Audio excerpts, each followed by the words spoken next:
Should we be nice to SJWs and feminists? Hey, it's Prince of Queens, and yet again, Miss Misa has inspired me to make a video, this time with the exact same title as hers, because it's really a question that we should be asking ourselves. The point that really resonated with me that Misa brought up is that it really doesn't matter how nice you are to fourth wave intersectional feminist social justice warriors, as they will eventually treat you like absolute garbage for disagreeing with them. Ultimately, I think it boils down to this. These people aren't being rude simply because you are disagreeing with them, because if that were the case, then that would imply that everybody will always be rude to people when people disagree with each other, and therefore, genuine and respectful discourse would always be impossible. Truthfully, I've been thinking about this a lot, and the fact is that these people are not just being rude, but irrationally rude. I think on account of the fact that they don't simply disagree with us, but because their opinions are completely logically invalid and their only recourse is to throw tantrums, gang up on people, and lash out viciously when they are reminded of just how deeply wrong they really are.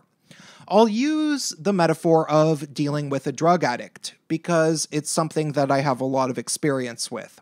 When you are trying to get through to a drug addict and get them to realize that they have a problem that is only going to make their life worse and that they need to quit drugs or get help quitting drugs, it almost never works. Drug addicts are obviously most comfortable in their current mindset, which is that mindset of finding their way to the next round of substances, which will temporarily make them happy or happy-ish while they are intoxicated, but ultimately drug addiction is a lie that will only make them more and more miserable. And here's the thing, the drug addict knows that deep down. There isn't a heroin junkie, meth addict, or alcoholic alive that legitimately believes that they should be able to just keep using these substances every day without negative consequences that they themselves will suffer from the most. Still, they choose to ignore all of that because quitting is hard. The feminist and social justice warrior mentality is basically the same, in the way that these are people whose arguments have now been officially beaten on an intellectual level if you actually bother to look at anybody who criticizes the arguments, and these ideas have been beaten in elections like Brexit and when Donald Trump beat Hillary Clinton.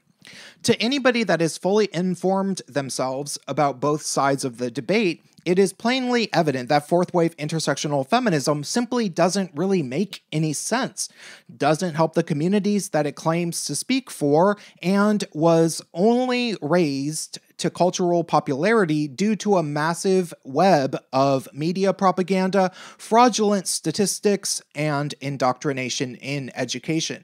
However, the people who believe that the social justice mentality really is about achieving justice for all and not about achieving a specific political agenda for specific types of politicians, these people don't want to do the work required to figure out just how wrong they were about all of it.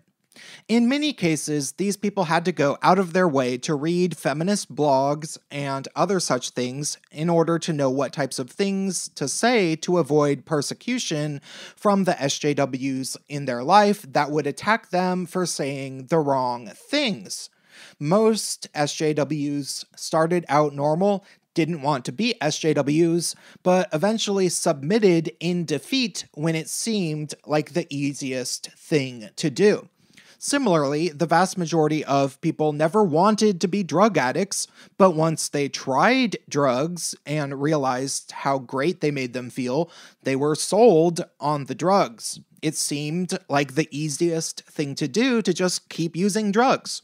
The same goes for the SJW mentality. Once people realized that they could repeat all sorts of buzzwords and gang up on other people to avoid being called racist or demonized for being privileged themselves, it was a welcome relief from the relentless finger-pointing that they had undoubtedly fallen victim to in the past.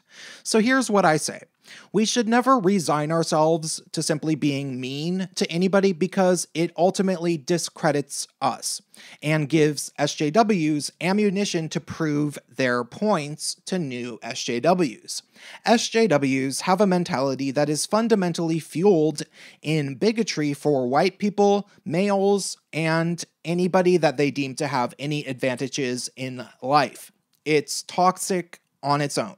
Therefore, we will always need to show them that our mentality is based around fairness first and foremost, and is about attempting to see the world for the complicated puzzle that it always will be.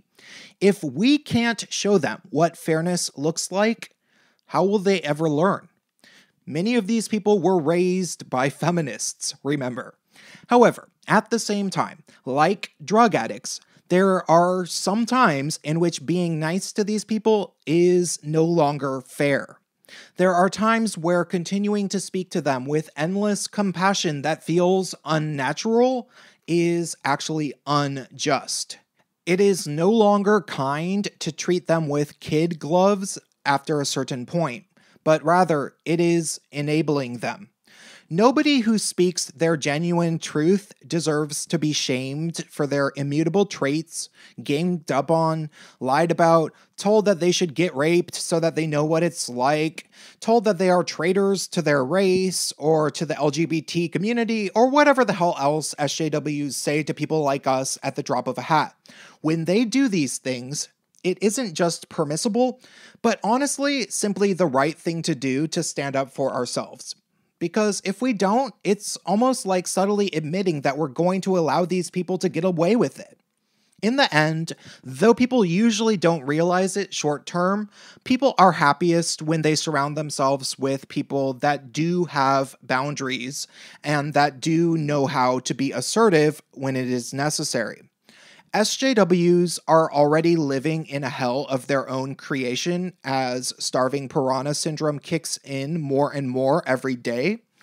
So it's our job to show them that a better social universe is possible, but that if they want to enter it, they need to behave somewhat maturely. That's all I have to say for this video. Stay tuned.